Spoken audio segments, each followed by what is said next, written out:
Hello, everybody, and welcome to the Afternoon Tune. I'm your host, Josh, and with me is my co-host. Dusk, how you doing? And today is not going to be that long of a show. We're going to try to, cut it down, go for about, I'd say just about an hour. We got some good topics that we're going to talk about. We're going to talk about the XXL Freshman 2017 list and their freestyles that they gave. We're going to give some movie reviews. I got Spider-Man Homecoming, and I got Baby Driver. And we're also going to talk about a Home Depot worker who got fucked over, trying to do the right thing, and turns out doing the right thing isn't always best. So, Dusk, what's this story all about? Oh, well, a man named, first of all, thank you for tossing it over to me, but a couple of days ago, a man, his name was Dylan Reagan. He worked at a Home Depot. He was a fairly kind and good employee. And while he was finishing up for his time of the day, he helped a mother who was having her child getting kidnapped at the time.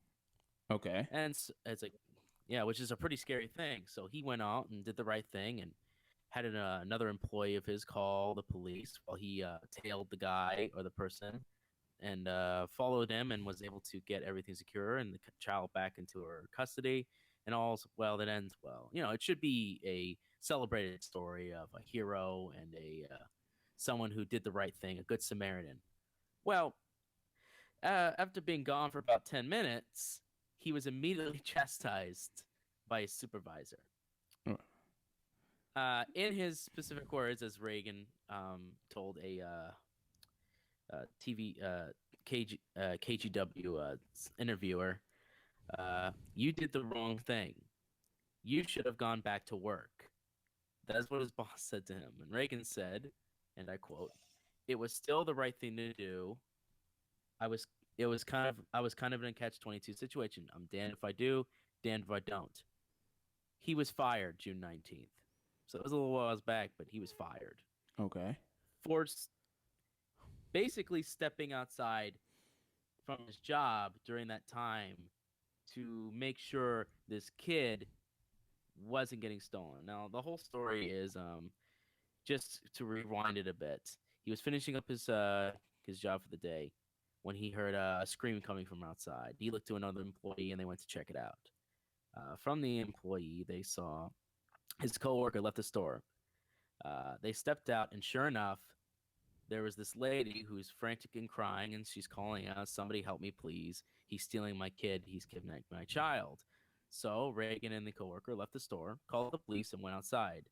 Dispatchers told them to follow the man on foot, which they did for about 3 blocks until police arrived. Well, And then 10 minutes later, they came back to the police. I'm sorry, to the store. uh, And that's where he was chastised. I just have a question. Okay, so the dispatcher told them to actually to actually go after them. To at least tail him, to give him tail him to, I guess. Yeah, no, that's always what I thought was interesting.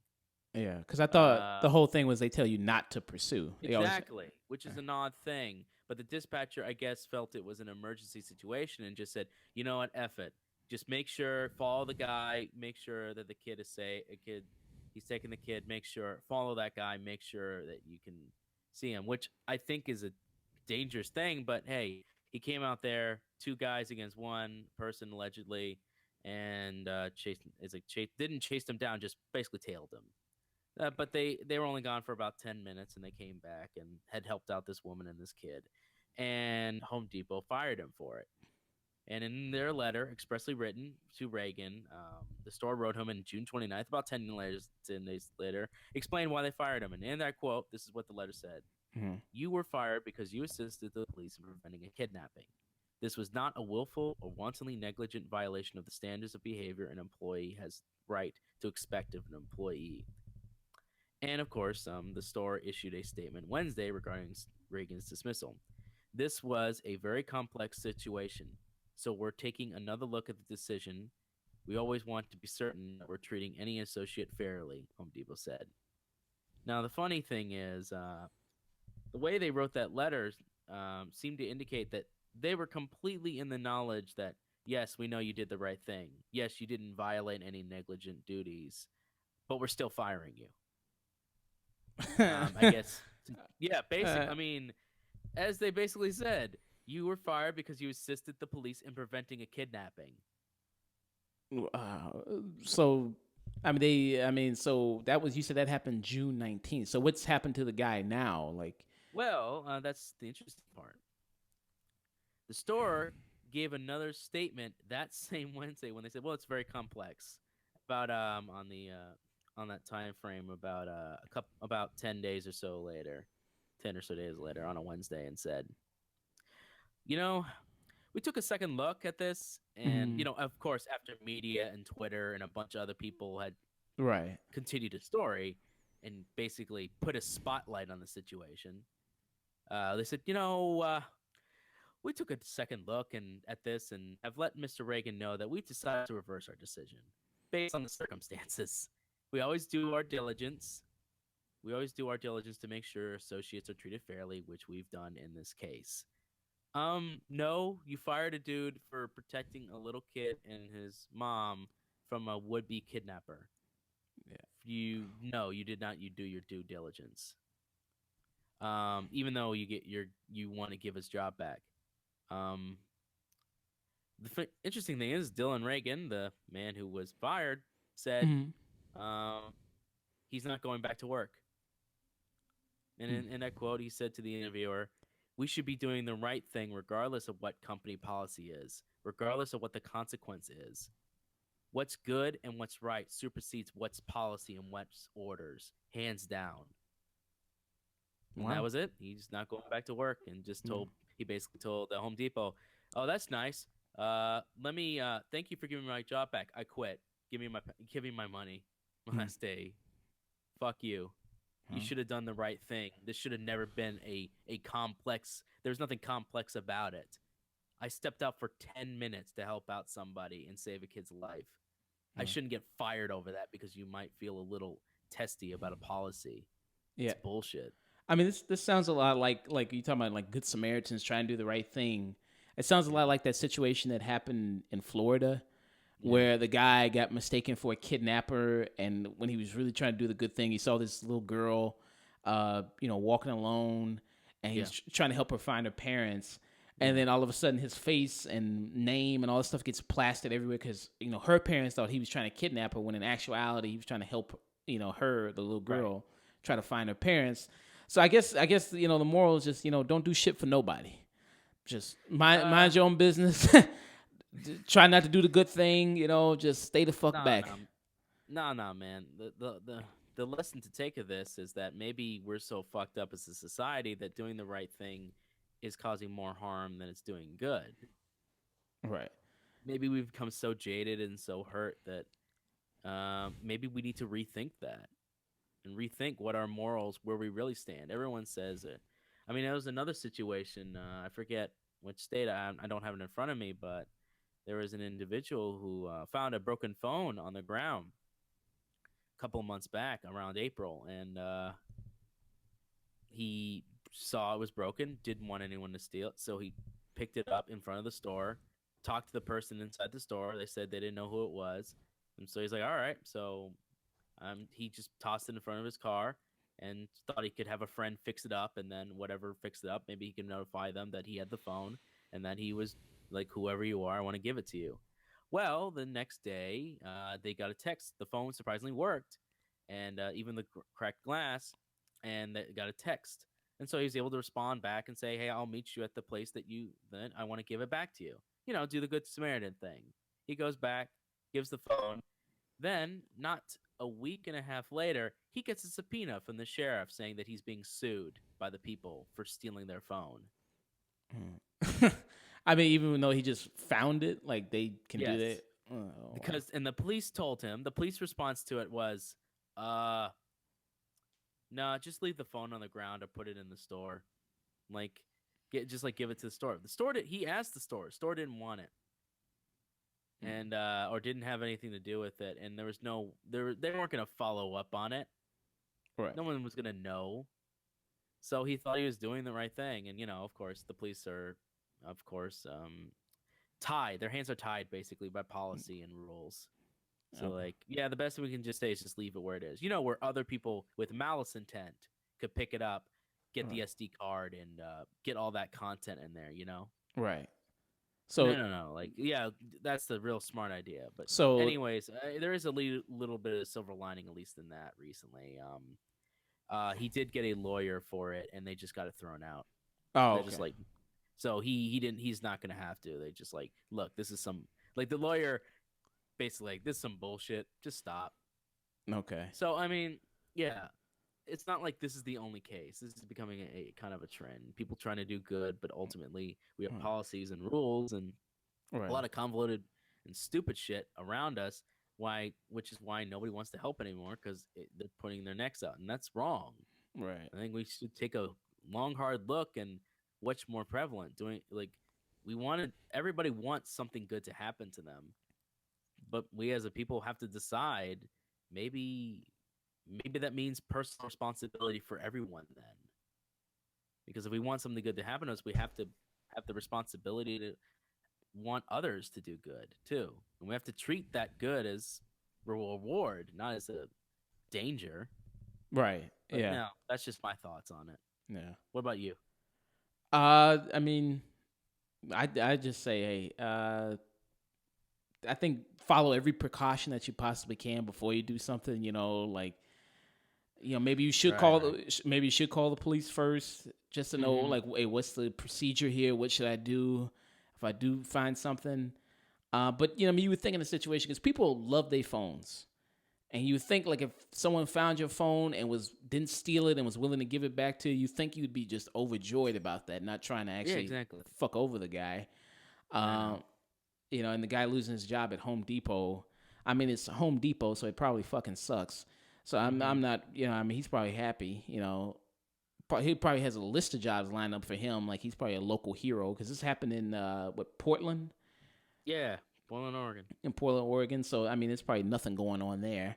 So he's Oh yeah, probably no, he's at least a hero at this point. Like you see uh, Twitter feed, Facebook, like everyone's just like, yeah, fuck Home Depot. yeah. So Yeah, Home Depot did itself no favors. right, so his phone is probably blown up. So I mean, yes, I mean sometimes sometimes doing the right thing doesn't always work out for you, but it is the right thing to do if you know it truly in your heart. I mean, that's the best thing to do. Yeah, Yeah, I feel you. yeah. But to move on real quick, to have a little bit of a switch of subject. You follow the rap? You follow the hippity hop at all? When I can. Okay. Did you take a look at the double XL freshman list? Do you know what that is? No, but I did. I did watch a Kendrick's new video. Right. Element. Element, right. And we're going to talk about that a little bit later too. Nice, nice. No, but please enlighten me. I Um, know. I think XXL is like it's a magazine, right? right. Yeah, Or it's a what? it's a magazine, and every year they do like a whole freshman list. So it's basically like a list of artists, Up and comers. yeah, that have kind of blown up, due to popularity and stuff like that. Usually they have like a big song or big internet following that's kind of helped them blow up even more, and they usually get put on the cover. And on this cover, so we have Kamaya. You know who Kamaya is? Do you know who she is? No, I'm unfamiliar actually. Okay, so Kamaya, she was on YG's album, Still Brazy. She gives the hook to the song, Why You Always Hating. She gives the hook to that Okay. song. She also had a mixtape that came out. She also, I think one of her big songs is How Does It Feel? That was like a big song of hers. So if you don't know her, you maybe know those songs that she's done because that song Okay. was a pretty popular song. Yeah. A Boogie with the Hoodie, you know him? I believe I have heard of him. He did a song that was popular. It was called Drowning with Kodak Black. Okay, yeah, I know that song. Yeah, Okay. I heard that on the radio a couple times. Okay. PNB Rock. Nope. He did a song called Selfish. I don't know, like that was like one of his big songs, Selfish. Oh, okay. No, I know that one then. Yeah. Okay, you know that one? Yeah, I know songs, not necessarily artists. Yeah, because I mean nowadays streaming being as big as it is, I mean nowadays most people just know the song. So a lot of these people you might not know their names or faces, but you probably heard their songs before. Right. XX Tentacion, do you know him? Nope. I have never heard of that guy. Okay, he did a song called "Look at Me." Like that was like his one of his bigger songs. Oh, sure. I don't think I've heard of that though. Okay. Yeah, he did "Look at Me." He's gotten more attention now a little bit. He's kind of in a little bit of a feud with Drake because he said Drake bit his style, stuff like that. Oh Lord. Okay, so moving on from him, Playboy Cardi. Playboy, you probably heard Magnolia. That's like a big hit. Like that's like a really really big hit. Yeah, I have heard of that one. Yeah, he did Magnolia. He did Woke Up Like This with Lil Uzi. Like those are his big tracks. Broke Boy is also a big track of Okay. his. Made in Tokyo. You ever heard of him? No. Made in Tokyo. He did a song called Uber Everywhere. Like that was like his big song. Okay. Big Sean also jumped on a remix of one of his songs called Skateboard P. That was also another big song he had. Okay. I'm surprised Big Sean's still around. Um, I mean, I think Big Sean's good. He's a solid rapper. He came Yeah, out that's. with I'm just saying, like from where he kind of first started in like the early, like mid 2000s. He's still keeping up, man. yeah, yeah. I think he's grown a lot as an artist too. I think Mm-hmm. he's grown quite a Yeah. bit. Next up we got Amame. Have you ever heard of him? No. Okay. His big song was Caroline. That was his big song. Okay. You probably heard of that song. That was a pretty popular song that played on the radio a lot. So, so going back to XL, so they're just doing like a lineup, and everyone kind of gets a freestyle, right? Well, they do. Yeah, at first they do a freestyle, and then next coming up, they're gonna do a cipher, which is all of them rapping over a beat. This time, the freestyle is not them doing over a beat. It's just them, just off the dome. Acapella, basically. Yeah, yeah. It's not them. Yeah, it's just acapella, just freestyling off the head, off the dome. As they say. Yeah. We got Ugly God. Ever heard of Ugly God? No, Okay. but his face does express that name, though. Right. Yeah. Well, I mean, he did say, yeah, a lot of people did used to call him that. Hey, at least he's turning it into something. Yeah, fair enough, man. You take your weaknesses, make them strengths. Yeah. So one of his big songs is Water. That's like one of his big things. Songs is Water. If you probably heard that one before. Cap G. Ever heard of Cap G before? No. Now, everybody on this list, I'm not too familiar with Cap G. I've heard maybe some stuff here and there, but I'm not too familiar with his stuff. You have also Kyle. Do you know Kyle?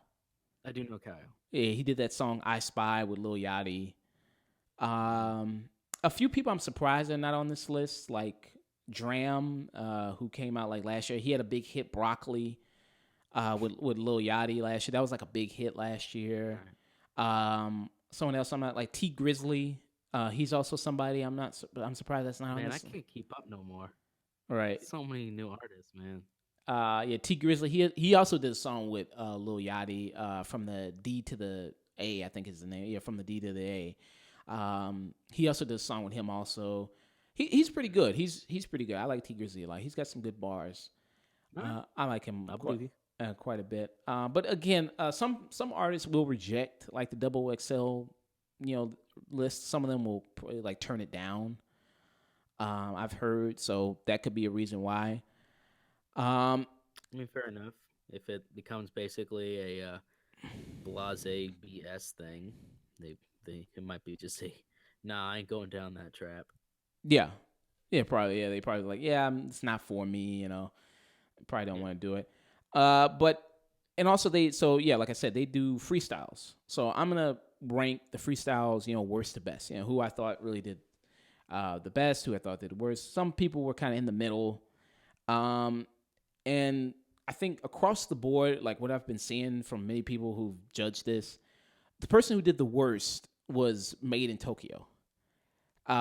He just did really the absolute worst because he started off good, he had a nice flow, started off really good, but then he got trapped and it seemed like he got stuck and kind of repeated the same thing. Like he got stuck in this whole thing of saying, old heads don't want none of this. Old heads don't want none of this. Mumble rappers and all this. Like, like he kept repeating that over and over at the end, and it just felt like he just got really stuck and just didn't know what to say anymore.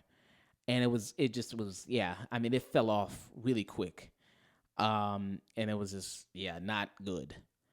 So he'd be my worst right there, and then after him, who I think is the second worst would probably be Playboy Cardi. And Playboy Cardi, he opens up the verse kind of in that signature style that from his song Magnolia, probably to let people know that, it's him and, that's his thing. That's his, big song. I think he's one of those type of people that needs a beat to rap over, that outside of that, he's really probably not that strong freestyle wise. Right. He needs some beat to go over his voice. And he kind of had the same trouble as Made in Tokyo, where, he kind of repeated a lot. It was kind of lazy. It seemed like he really wasn't really that into it, really that much. So it was disappointing. I mean, I wasn't really expecting a whole lot from him anyway. So he kind of, I guess, lived up to expectations because I really wasn't expecting a whole lot from him. After him, I'd go with PNB Rock. PNB Rock, he's one of those type of people that's in that category of, is he like kind of like a rapper? Is he a singer? Because he's mostly a singer. He's not really, I don't think technically you would categorize him as a rapper. And sometimes XL will do that. They'll bring on people who are like singers and who are kind of, that sometimes the line is so blurred of these people who kind of operate in the same sphere of doing kind of both. But I thought he delivered a really nice flow. I thought it was pretty good. I thought he talked about a lot of personal stuff about, how his brother got shot. That was, very informative. I didn't, I don't know too much about the guy. So I thought those bars were very personal. He had a really good flow. And I thought he was pretty good. I thought he was pretty strong overall. But and it was especially good for someone who's not really traditionally a rapper. Like if you watched last year's freestyle, not freestyle, it was the cypher that Anderson .Paak was on. Do you know Anderson .Paak at all? No. He's a guy. He's really good. He's a really good artist. He's not really a rapper either. And his cipher was like really bad. Like he gave a really kind of bad cipher. It was him. It was Designer, and it was Lil Dicky. It was a really bad cipher. But he's not a rapper. He's a singer. He's a singer. And if you haven't checked out his album Malibu, that's a really great album. It's a really great album. So moving on from PNB Rock, we're gonna go to Ugly God. Ugly God. I saw a lot of people really liking his verse. I thought it was solid. I didn't love it. Like some people really, really loved it. I thought it was good. I thought it was meh. Kind of talks about traditional things. Fucking bitches and that type of stuff. I love that that's a just common thing. Yeah, that's big in that's big in hip hop. For some reason in hip hop, a lot of rappers it's not enough to just have sex with women. They always want to fuck some other dude's bitch. It's not. It's something I don't mind I can understand the promiscuity, right? The idea I want to have sex with your girlfriend. Seriously? Right. Yeah. You can't get tons of your own. Yeah, that's a big thing with rappers. It's always fucking some other dude's girl. I don't know why that's a big thing, but it is. Yeah, I thought it was solid verse. I thought he, I wasn't really expecting a lot from him either. He slightly impressed me slightly. I thought, okay, it's it's good, not great or anything, but I thought it was still pretty solid. Then we're gonna move on from him. A Boogie with the Hoodie. A Boogie with the Hoodie is one of those type of people that combines the whole singing flow plus the rapping thing, kind of like you see Drake do a lot. I think he has got a nice flow. The bars were not good. I think he's someone else who needs a beat, personally. I think he's someone else who kind of needs a beat. But the singing rapping thing, I think he blends it nicely. I mean, I don't think he should fully sing because I've heard him sing. He's not a good singer at all. But just the melodic tone of the rapping, I think, is nice to hear. And I thought that sounded pretty good. Then after him, I think I'd go with Cap G, who, like I said, I didn't really know much about Cap G coming into it. I didn't really know much about him. I thought he was pretty good. I thought he started off a little rough, but I thought he kept a good tone and had a good flow and maintained it throughout the whole thing. Um, I thought he delivered some really good bars. Um, but the important thing is he kept a really nice flow, all throughout the freestyle, which Right. a lot of people didn't really do that much. And I thought that was really good. So I was impressed by him. I was really impressed by him. Somebody who really disappointed me, uh, Yeah. K- Kamaya I expected to really come in and just body everybody on this list, and she kind of let me down here. I thought that, it was typical brag stuff. I'm the best. I'm better than you. I want to be queen, and all that type of stuff. And that was nice. But I'm just like, it was. I don't think it was her best. I think she can deliver so much better than that. Because out of everybody on this, I think she's the more, I guess you would say, traditional rapper out of everybody on this list. Mm. So I was kind of really disappointed by her. I look forward to her, like, because she came out with a mixtape. I look forward to a full length album of hers and to see what she can do, given the right producer and everything. I really do look forward to her. I think she can really do something really great. Um, so after her, I go with Kyle. Um, Kyle was actually really good. He was really, really good. I like this flow. He delivered some good humor in there. How he's saying, like, how he sounds like Drake, but then again, who the fuck doesn't? I thought that was, really bring some personality in there, some good humor. I thought that was really nice.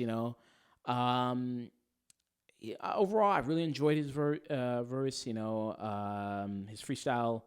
Um, I liked it a lot. I'd say he's one of my favorites that did it. He's definitely in the top three of my favorites that did the freestyle.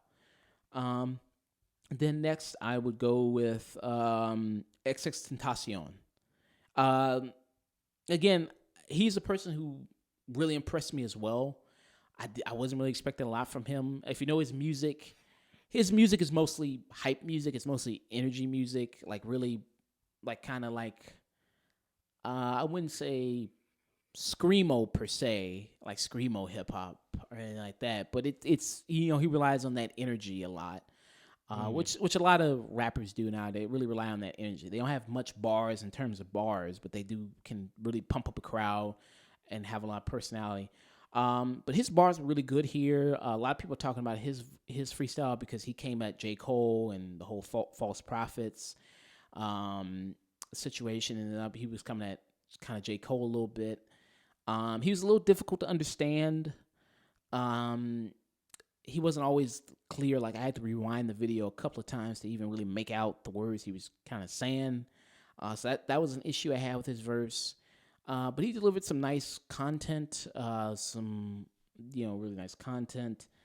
Uh, you know, I would say he's my second favorite of the people who did the whole freestyle. I'd say yeah, and which I didn't expect him to be that. I really didn't. So that was really a shock. Then next I go with Anamame, uh, because I thought, if you know him, he's a guy that is very humorous and has also a lot of personality, like Kyle. If you ever watch his music video for Red Mercedes, he's in, like, whiteface, and so he delivers a lot of humor into his videos, like Caroline as well, which is another one of his music videos. He hasn't come out with a mixtape or anything yet. I think it's just mostly been singles. He hasn't come out with like a full length project yet. I'm interested to hear more of him. His freestyle was uh, more or less like it had some very personal issues there. Talked about his father's diabetes. Um, Talked about the fact how he kind of grew up in his life. So that was very interesting. I thought he had a really nice flow. I thought he had really good bars. I thought his voice was really nice, because he also kind of mixed some singing in there as well that I thought was really good. So he'd be my favorite person that did the whole freestyle. I thought he really killed it. And his bars are very vivid, a lot of imagery in his bars that really took you there to what he was saying, which was very good. So I think he'd be my favorite person to do it. And yeah, I mean that pretty much wraps up. I mean all the freestyles there. Um, yeah, I mean any of these people you want to check out, you think, or I'd have to see a little bit more of their work. mm. I've been while you've been talking, I've been checking out a couple freestyles. Oh, okay, yeah. Um, Out of this whole list of people, I would say like the person who has like the most potential, like the person who I think is like really maybe gonna sustain more is like I think Anamame. I think Anime. His name is really fucking hard to say. I think he's really good. I think he's got a lot of potential. I like him a lot. Kamaya, again, I think she has a lot of potential. I think she can go a lot of places. Given just the right choices, if she makes the right choice, I think she can go a lot of places. Kyle, I think he's got a lot of personality. I think he's really good. I think he'll do really well. XS Tentacion, maybe I mean he gets in fights a lot. He gets in trouble a lot. Like right now, he's in a whole big feud with Rob Stone. There was that. Well, since you don't know him, there was that whole incident where he got punched on stage and all that type of stuff, and yeah, so yeah, so I don't know. I mean, he seems like a person that might let his personal issues get in the way of his business and him having a Might successful. let his ego get to him. Yeah, yeah. Playboy Cardi. I don't know. I mean, I think he's good with the beat over him, and if he sticks with the right producers, I think he'll probably have something going on. Cap G, I don't know. Cap G. The freestyle made me more interested to hear more of his music and maybe check it out more in the future later on to see if he can sustain. Because I think he's got a really good flow, really delivers nice bars. Made in Tokyo. I like some of his songs. I like Uber Everywhere. I like Skateboy P. I like those songs. This freestyle didn't really, I think, showcase the best of his abilities and what he can do. A lot of these people, it's like, can I listen to a whole full length project of you, instead of just the singles, right? And can they really do that? And that's really the big thing. I mean, out of everybody on this list, like, who would I be interested to hear like most from a full length project? Sure. I'd probably go with Amame and Kamaya, and that's about it. Like everybody else, like I'm not really that interested to hear a full length project. Well, all right then. Of you. So yeah, I mean, it's a solid list. I think it's a solid lineup, and I think the cipher comes out this week. So when that happens, I'm also gonna talk about the cipher as well. See who did the best there. And to move on from that, to talk about some movies. We'll talk about one of the biggest movies to get released this year, Spider-Man: Homecoming. It's finally here. Yeah. And some people say they probably already saw the movie already because of the trailers. Because a lot of people were mad about how the trailers just revealed way too much. Which I mean, yeah, that's probably true. They probably could have toned that down. Right, you thought they revealed way too much? I thought they revealed not the entire thing, but I would have appreciated maybe a little bit less. They didn't need to go completely all out. It felt like instead of moments or snippets, you were getting entire scenes. Mm-hmm. Telling you every beat of the film. Yeah. I could. But that doesn't mean there aren't still surprises to be had. Just there are a few of them that maybe. Right. I mean, you didn't see the movie yet, have you?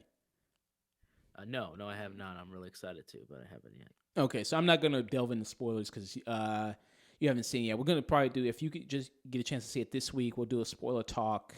Maybe next show we'll do a whole spoiler talk about it to explore more in depth about it. So coming to Spider-Man: Homecoming, which is about Michael Keaton as the Vulture, basically becomes bitter over losing his cleaning job, because what he does is he comes in. Basically, he cleans up after these big alien disasters. Like, he's that person that comes in and cleans up that whole mess. Oh, that's actually really neat. Yeah, It's actually a really interesting idea. I like that. Yeah, and I think Marvel did a whole comic about it called Damage Control, which was Hmm. very humorous, very funny.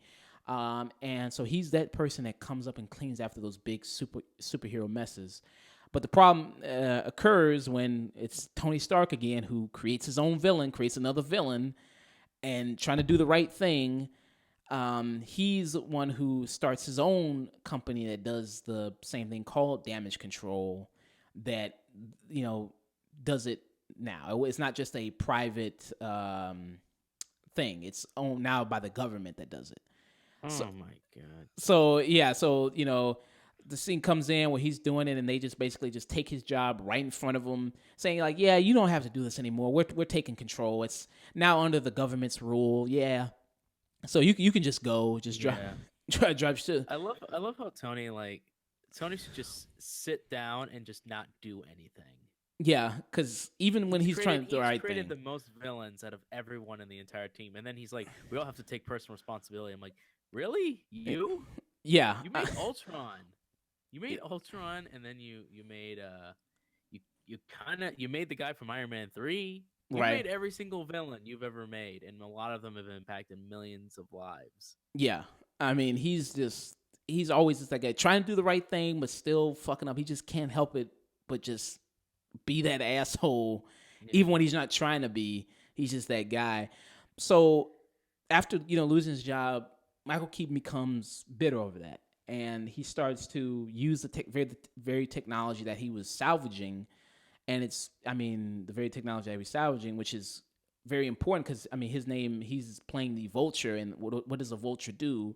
Is they scavenge. They pick up Right. things, and so that's very appropriate how he uses this technology that he was finding in these big superhero messes to create the vulture suit. And Tom Holland as Spider-Man, of course, when he sees this going on, people with these criminals who are now using these highly powered alien weapons, what does he try? Like any hero has to do, he has to try to stop them. Um, it's I would say this film. First of all, I have to. Just come around and say it. It's really good. I just had a lot of fun watching it. I think that Michael Keaton as the Vulture is really good, and I think he's one of Marvel's best villains. And for superhero movies that typically don't have really good villains, this is a villain that you can understand his point of view. Yeah, Understand? that's the thing. Like even when you were describing it to me, I'm like, oh, like I completely get that and why. If you had the capability of doing it, I can see why that path would be so tempting. Yeah, And like he's not like a villain in at first, but you can see why, and that makes it that much more approachable. Yeah, he's a very relatable guy. Obviously, you understand where he's coming from and understand why he does the things that he does because it's all for his family. It's all for the situation of like he's saying like, hey, the rich people, they don't care about us normal guys. We're just just normal people to them. We're just ants to them. And we fight their wars, we build their roads, but they don't do anything for us. And how he is that kind of that common man, and having that common man element also is to the story because he's not trying to destroy the city. He's not trying to blow up the world.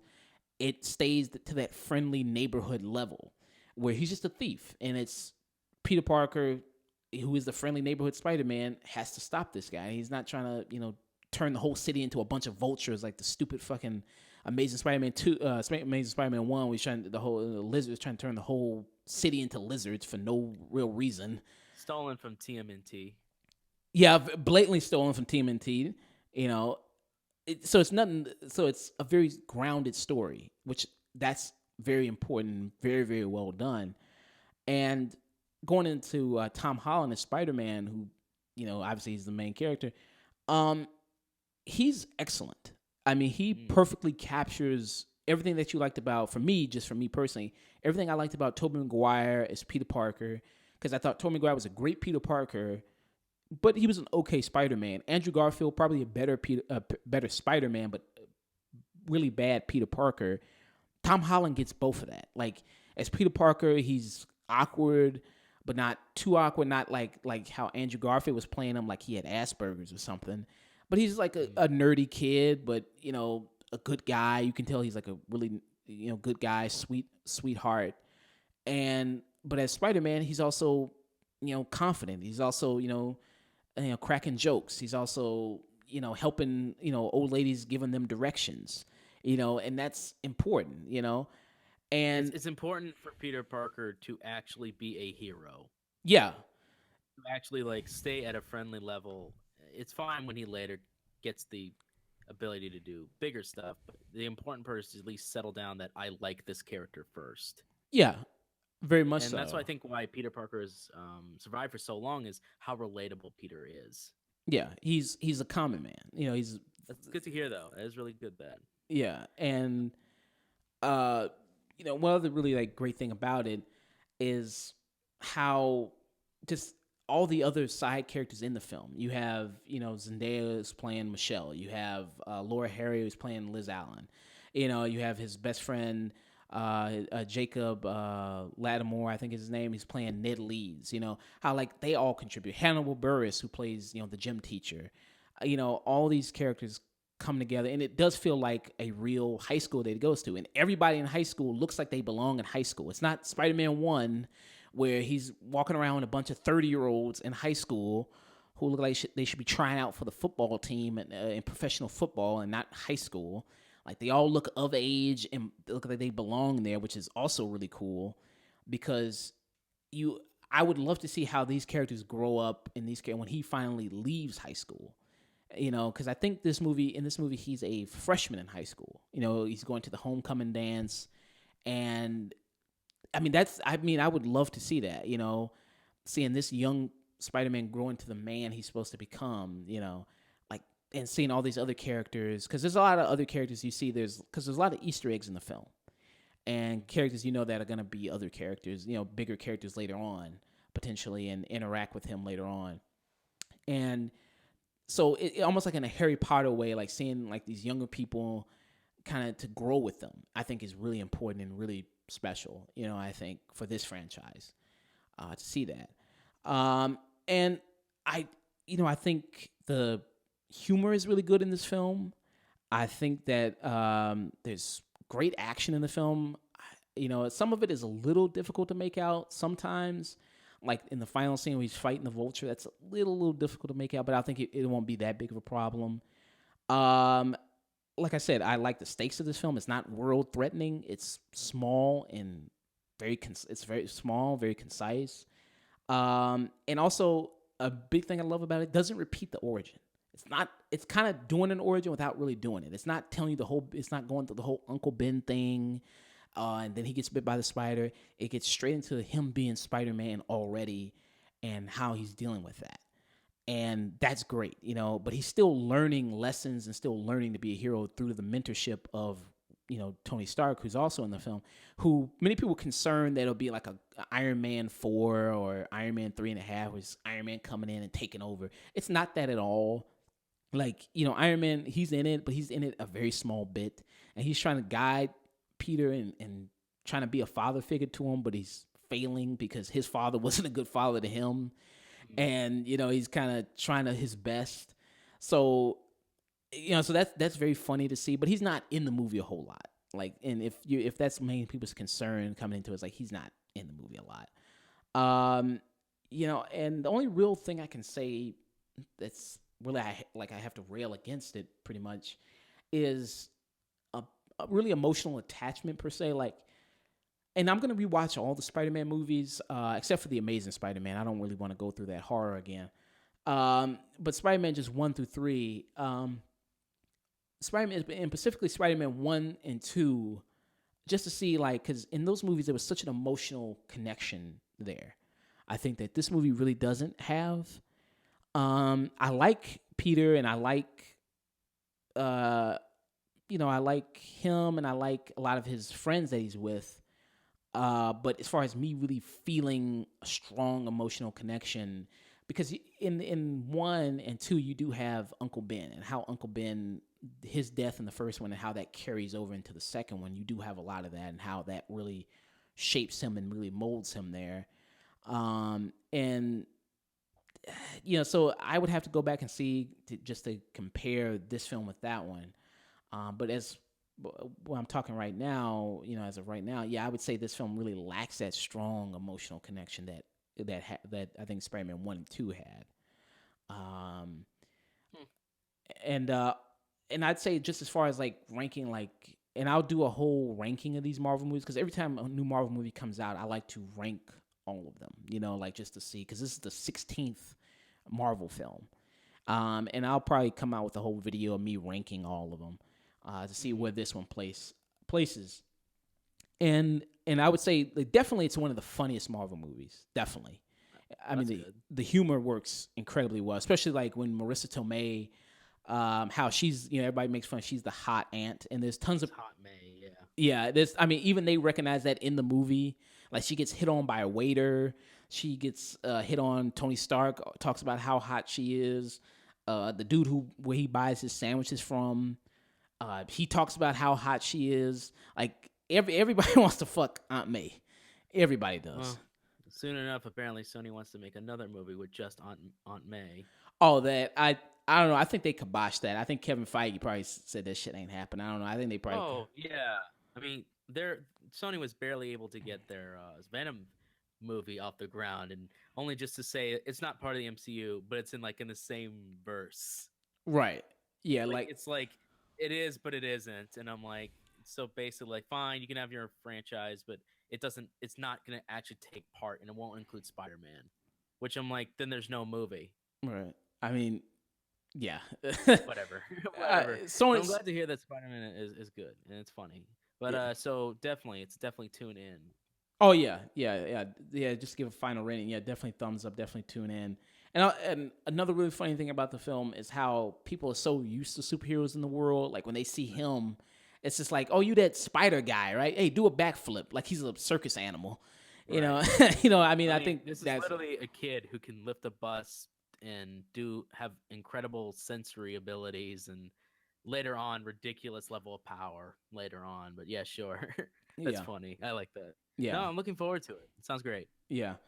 To move on to my another film, another person who was involved in the Marvel universe but got like rudely kicked out was Edgar Wright, who I still would have loved to see his Ant-Man film. I thought that movie could have been way better if he had. Me too. If he had directed. As much as I liked Ant-Man, I did.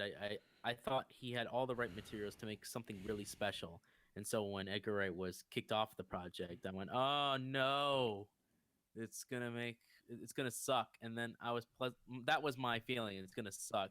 So it being at least pretty funny and fairly decent was like, oh, okay, it was fairly decent. But I always wondered what movie would Edgar Wright have made of with Ant-Man? Yeah. Oh, I just forgot one more thing about Spider-Man: Homecoming real quick. Because this movie's really good. Zendaya, who plays Michelle, I can't believe I forgot about Zendaya. Zendaya, who plays Michelle, she is a big standout in the movie. She's a really, really big standout. She plays Liz, right? No, Laura Harrier plays Liz. Laura Harrier. She's the model looking girl, very kind of taller. Right. Yeah. She plays Michelle. She's incredibly funny. Like her delivery is absolutely perfect. Everything she says is just spot on funny. I mean, she was just so great in the film, and like there are characters in the film who set up some other things who, like I said, set are potential bigger figures later on, which we'll talk about later in spoiler talks probably next week. Yeah, but but to finally move on to Baby Driver, have you heard about this film? Like, saw anything about this film? I have. I've been looking really forward to it. Yeah, a lot of people have been really loving it. I mean, really going insane over it, and I have to say, like, I just don't really feel that same way about it. Because so the whole film is about a guy named Baby, who's played by Ansel Elgort, who sounds like a Lord of the Rings character. That's like the most British name ever. Yeah. I mean, he really sounds like he should belongs in J.R. Tolkien's novels. I mean, that's just a perfect. I thought Eggsy was a bad name. Yeah. So he's like kind of a good guy trapped in a life of crime. Doesn't he's a getaway driver. and he doesn't really want to be doing this, but he has to because he owes a debt to Kevin Spacey's character, who plays traditional bad guy. To Um, a T. yeah, I mean the way he does it here in this movie, I mean he could do it in his sleep because Kevin Spacey plays Mm-hmm. bad guys all the time. He's not really doing anything particularly special here that he hasn't done before in a million other roles. Um, and what makes him such really the best getaway driver basically in the world, basically as far as this movie can tell you, is that he relies on music and how he always is listening to music due to an accident he had when he was a kid that created like a humming sound always in his ears. So he uses the music to drown it out, and how he kind of uses the music is a little bit as motivation for him when he drives. So that's kind of really what makes him the best at what he does. And I would say starting off just off the bat, what really kind of makes this movie not as good for me is one, it's the lead character, Ansel Elgort. Like, there's nothing about him that's particularly that special. Mm-hmm. Where I go like, yeah, 10 other actors probably could have played this role. Like, there's really nothing about him that's that remarkable. That's like, yeah, you could have got any other actors to play this part that kind of probably would have did a better job, I think. And Kevin Spacey, like I said before, he's playing, typical villain guy. Hey, if you cross me, I'll kill you and everyone you love, that type of stuff. There's nothing really particularly great about it. It's solid. Kevin Spacey's good in a lot of stuff, so it's not, terrible. It's just like, yeah, I've seen you do this before. And it's just, okay. And I mean, the real standout here. Would have made him more interesting if he could wield ants. That would have made it more interesting. Yeah. I mean, if he had summoned a whole army of ants, yeah, then that would have been, I think, that would actually made him somewhat a little bit more interesting. Because, I mean, the person who's a big standout in this movie is Jamie Foxx. Because, like, I think he's a scene stealer. Like, every scene he's in, I think he's funny. I think his line delivery is really good. I think it's some of the funniest stuff to say in the movie. It's all good cast of characters. You got John Hamm, you got Jamie Foxx, you got Kevin Spacey, you got Lily James. I mean, it's a good cast of characters you have here. It's just that with a movie like with a simple premise, because it's not any just a guy who wants to get away from his life of crime and run away and be happy with the waitress character who's played by Lily James and be happy with her. So it's not an incredibly remarkably complicated plot. And with a movie kind of this simple, you need really standout characters, really characters that are just so like you want to be them and are kind of really memorable. And the lead character is just so not. He's just so kind of there. Besides the fact that he's an amazing driver and apparently ability to run and parkour. Yeah, I mean, just like his actions are interesting, but not his personality. No, I mean his personality is not really all that engaging. Okay. Yeah, I can see why that would bother people, including myself. But I don't know. I'll have to wait till I see it myself. But I mean, I'm gonna be honest. I'm still gonna see it anyways. Yeah, I've seen every single movie Edgar Wright has ever done, and I'll be damned if I'm gonna miss one. Yeah. I mean, but that's something to bring up, and I am glad that you at least talk about it. Because everything I've seen up to this point has been either praise or like, it's good. It's just not great. So yeah. How at least is the action? Is the action good? I mean, yeah. Because it sounds like I've been crapping on this movie the whole time. No, you've just been crapping on one aspect, which is the male lead.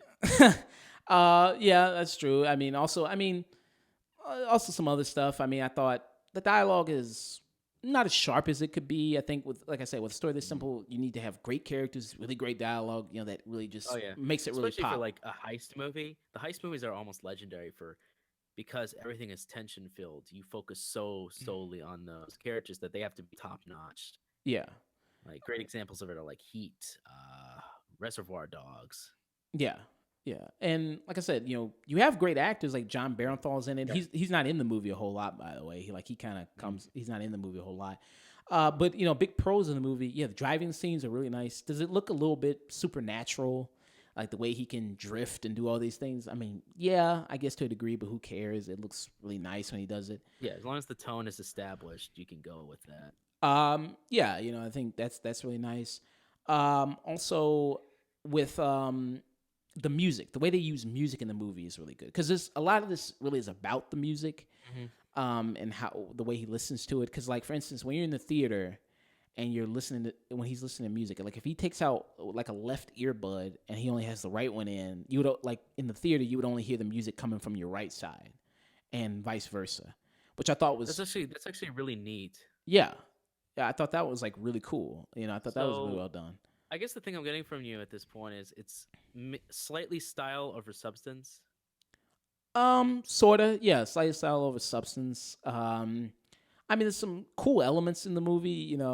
Like I said, it's not a complete dumpster fire or anything like that. Oh, jeez.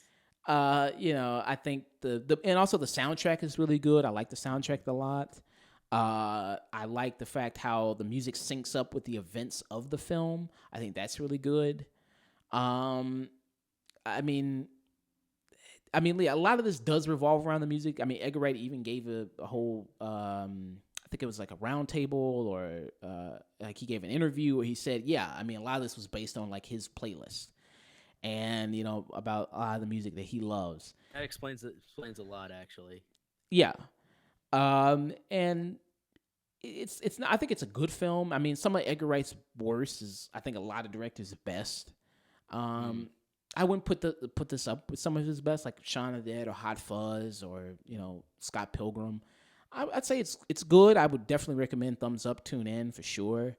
Um, I had fun watching it. I'd watch it again for sure. It's just that Oh, I just don't get all. I mean, I just don't get all the real big love for it like that. no. Because the way you were talking, it seemed like you were much more dogging on it than liking it. No, I mean, I like. I mean, it's a nice movie. It's good. I get you. I get you. Yeah. I can understand why you wouldn't like, or it's something that just wouldn't appeal to that aspect of it. But if you say tune in, that sounds good, man. I mean, Yeah. it may not have been like what everyone's praising it to be, but it seems like it's at least a solid movie, if nothing else. Yeah, yeah. I mean, and like it's just like him having like his girlfriend and Yeah. everything, and like with the waitress with Lily James. I mean, that's boring. I mean, she's not really even really a Right. character. She's just an object of affection, and it's like, eh, She's a point to go towards. kind of yeah, yeah. Just like something to make you care because they're in a relationship, and he cares for her, and it's like, oh yeah, I really want to see them make it out. It's like, they're very white bread. I mean, it's like, okay. So yeah, I mean, yeah, but I still say tune in. I still think it's a good Okay. time. All right. Sounds good.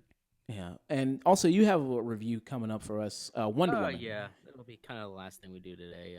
It'll be really short, real brief.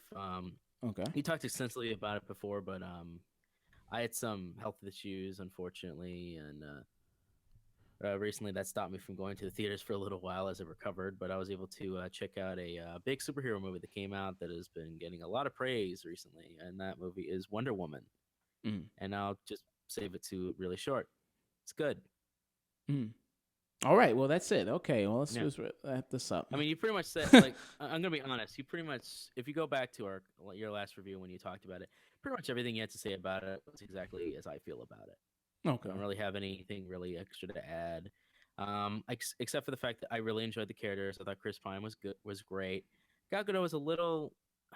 It's like she's so pretty that she's not really able to emote kind of emotion or sorrow, especially when she's put up against other more trained actors. But I think in time she'll get there, and if not, at least she handles herself well enough. And yeah, the third act is a little bit quick, and it's one of the few times that I actually think that killing or at least dealing with the way that they deal with the villains is kind of, they should have not done that because it kind of erases a lot of things in the future to come, and it doesn't really explain that in the future if that's aspect of it is true. But other than that, those are really nitpicks in a movie that I thought they handled the breadth of.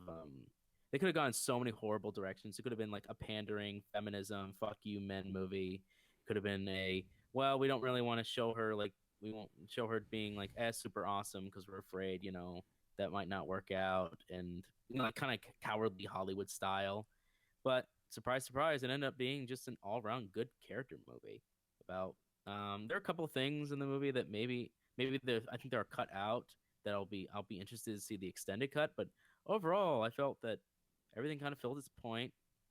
Every character acted the way that they set their characters up to be, and there's a lot of likability to this movie. And for once in a DC movie, I was genuinely enjoying this movie just as a movie and as characters. And God bless a character who just legitimately wants to help people because that's the right thing to do. Right. I mean, I ain't gonna get that from Superman for any time soon, and Batman's Captain Murderface. So, yeah, Wow. Wonder Woman. Thank you. All right. Great.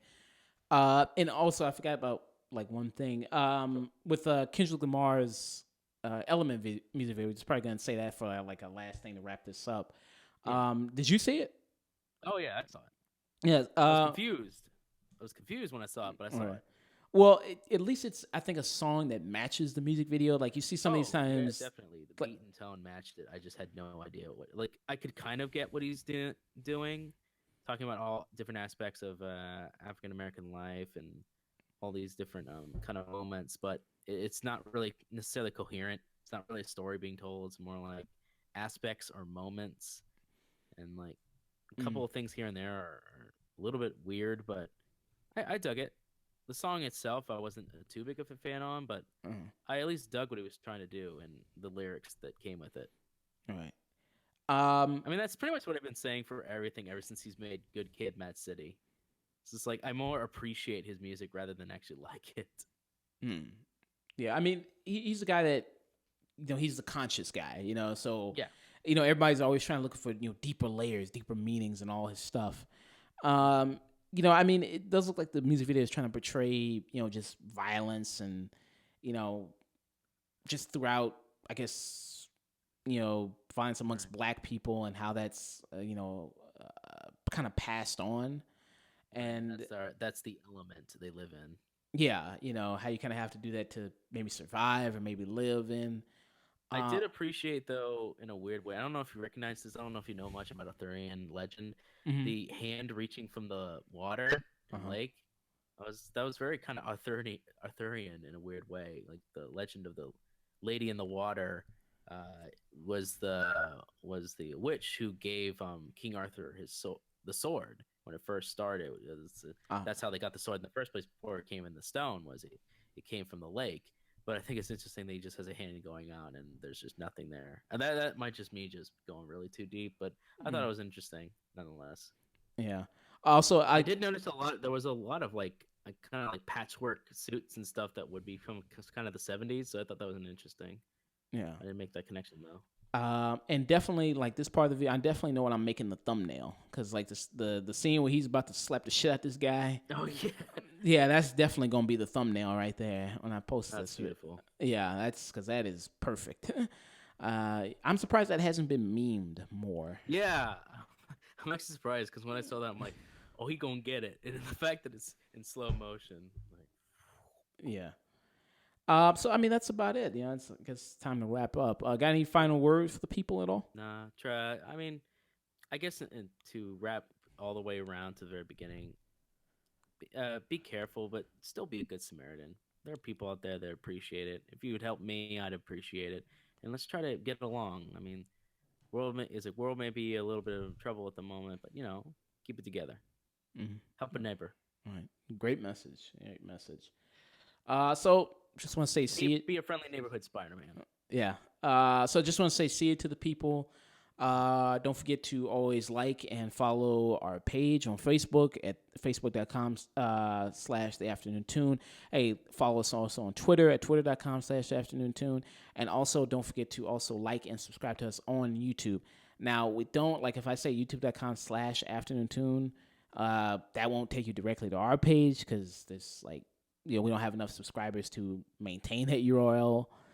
So you would have to actually find that on our Twitter page because there's a direct link there on our Twitter page. And there's a direct link there also on our Facebook page where you can also find that direct link to our YouTube videos. And if you don't want to mess with YouTube at all, if you don't fuck with that, hey, you can always check us out on SoundCloud at soundcloud.com/theafternoon tune. And always, people, don't forget to always stay tuned.